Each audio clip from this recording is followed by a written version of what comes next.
Basement को love है। पति अब क्या करे, पत्नी नहीं रहना चाहती। क्या आपने किसी मर्द को रोते हुए देखा है, सच में टूटकर? हम कहते हैं मर्द को दर्द नहीं होता, क्या सच में नहीं होता? डाइवोर्स के बाद जब कोर्ट में फैसला होता है, घर टूटता है, बच्चे दूर होते हैं और ऊपर से जब एलिमनी का बोझ, तब एक मर्द किस हाल से गुजरता है, क्या ये किसी ने समझने की कोशिश की?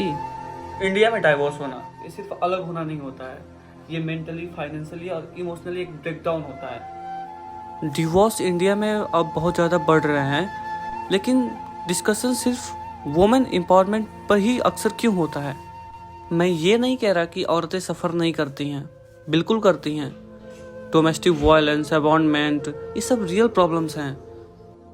लेकिन सवाल तो यह है कि क्या हर केस में सिर्फ मर्द ही गलत होता है? एलिमनी का कॉन्सेप्ट बना ही क्यों? पहले आप ये वीडियो देखिए। How much she expects? और इस समय मैं कुछ कर सकूं इतना तो चाहती ही हुआ। मैं 1-2 लाख में क्या होने वाला है, दिया हूँ बोल के बोलते हैं। What is her expectation? 20 lakh. 20 lakh What do you say? तो नहीं कर पाऊंगा। तो मैंने दे दिया, लोन निकाल करके 2,000 और नहीं सकता हूँ। ये आदमी रिक्शा चलाता है, इसने 2 लाख रुपए लोन लेकर उस औरत को दिए हैं, लेकिन उस औरत का डिमांड 20 लाख है। वो कहाँ से देगा? मेरे हिसाब से तो ये डिवोर्स आजकल डिवोर्स नहीं, ये एक बिजनेस, धंधा बन चुका है। बिजनेस भी नहीं कह सकते इसे हम।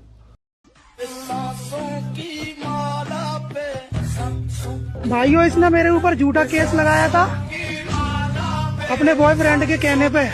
उसका नाम है अंकुश, वो भी इसके साथ में भग गए। अंकुश कल्लू,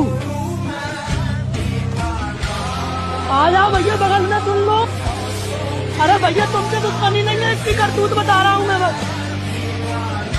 इसका एक बॉयफ्रेंड है, वो बदले 2 लोग, ये मेरी पत्नी है और मेरे ऊपर झूठा केस लगाया। कल्लू नाम है वो लड़का कराची से, कल्लू और अंकुश पाठक। उनके साथ ये भग गई थी 6 महीने से, आज मेरे ऊपर झूठा केस लगाने आई।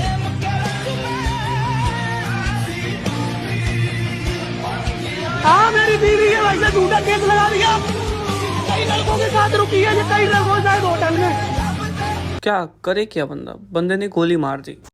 अब फिर आप ये देखो, हम सुबह 8 बजे निकलते हैं घर से, ठीक है ना, रात में 10 बजे आते हैं, 11 बजे गाड़ी चलाते हैं।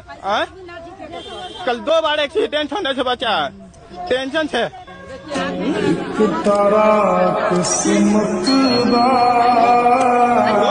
बताइए, इनके साथ रहना चाहते हैं? मेरा बाप मर गया है, या तो इसको रख लीजिए, नहीं तो हम अभी रेलवे लाइन में जाके मर जाएंगे। एकदम बाप के मरा हुआ बाप के तरफ खा रहा है, इसके साथ रहेंगे नहीं, मर जाएंगे मंजूर है, लेकिन इसके साथ रहेंगे। ऐसे हजारों केसेस हैं, अभी आपको मैं नेक्स्ट दिखा रहा हूँ। अगर मैं बात करूं अपनी, मेरे पास भी मेरी खुद घरवाली ने 5 केस कर रखे हैं और वो दूसरे के साथ में इंडल्ज है। हालांकि उससे बच्चा भी है, लेकिन मेरे को कोई राहत नहीं मिल रही। अब ये देखिए, तो ये तो यानी कि वो दूसरे की एक तरीके से पत्नी हो गई, दूसरे का बच्चा हो गया और मेंटेनेंस में दे रहा हूँ। तो मेरे ऊपर तो प्रताड़ना है ना। मेरी माँ बीमार हो गई, मेंटल अस्पताल में उनका इलाज चल रहा है। पिछले साल इन्हीं केसों के चलते मेरे पिताजी एक्सपायर हो गए। तो हमारे लिए तो यानी पुरुषों के लिए तो कोई प्लेटफॉर्म है ही नहीं। प्रॉपर्टी क्या क्या है आपके नाम पे? नहीं है बोल रहे हैं। अब तो अक्टूबर तक डिपॉजिट करने का बोल रहे हैं। प्रॉपर्टी कुछ है? नहीं है तुम्हारा? नहीं है बोल रहे हैं। कुछ है इनके नाम पे प्रॉपर्टी? प्रॉपर्टी होगी तो वो तो मुझे पता नहीं है sir, but I am again saying here, he is a registered doctor, Ayurvedic registered doctor from state government and central government. So how he can say that he has a financial problem, sir? Simple सी बात है ये तो। देखिए, ये कह देने से कि मेरे पास प्रॉपर्टी नहीं है, तो इसको तो मौका दिया गया था ना। ऐन मौके पे ये तस्वीर बदल सकती है, एक लम्हे में ही तकदीर बदल सकती है। खूब विश्वास पड़े तभी भगाना रांझे, कटघरे में भी तेरी हीर बदल सकती है।